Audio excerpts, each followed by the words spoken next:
CST, un événement qui a traumatisé Didier Deschamps. En 2016, la maison du sélectionneur à Concarneau, Finistère, est vandalisée à la suite d'une grosse polémique. Une histoire qui l'a marqué, comme il l'explique en interview avec Le Parisien. Didier Deschamps a décidé de faire le bilan de fin d'année 2023.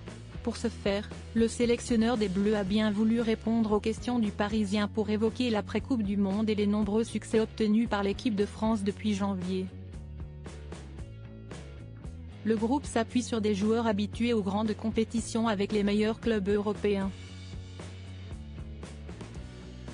Ils sont heureux de se retrouver en équipe de France.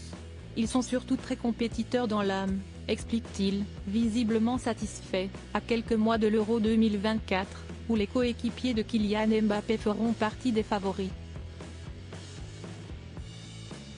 Si tout va pour le mieux en ce moment, tout n'a pas toujours été rose pour Didier Deschamps depuis qu'il est à la tête des Bleus. Parmi les dossiers brûlants de son mandat, il y a notamment la gestion du cas Karim Benzema, écarté de l'équipe de France pendant plusieurs saisons malgré ses performances au Real Madrid. En juin 2016, l'attaquant accordait une interview au journal espagnol Marca dans laquelle il regrettait que le sélectionneur ait cédé à la pression d'une partie raciste de la France, après l'avoir écarté de la sélection pour l'Euro 2016. Une vive polémique est alors née de ces propos et quelques jours plus tard, la maison de Concarneau du champion du monde 98 était vandalisée.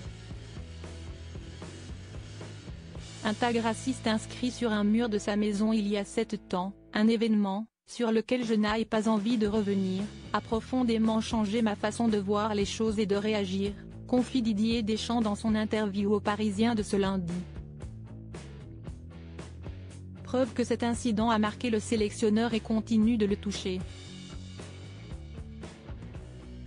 À l'époque, un tag avec le mot raciste avait été inscrit sur l'un des murs de la maison de l'ancien footballeur de 55 ans. Bien entendu, je m'informe. Mais je suis devenu imperméable à tout ce qui peut se passer ou se dire à l'extérieur, surtout pendant les rassemblements, ajoute le père de Dylan Deschamps, avant de conclure, je n'aurais sûrement pas pu sans cela.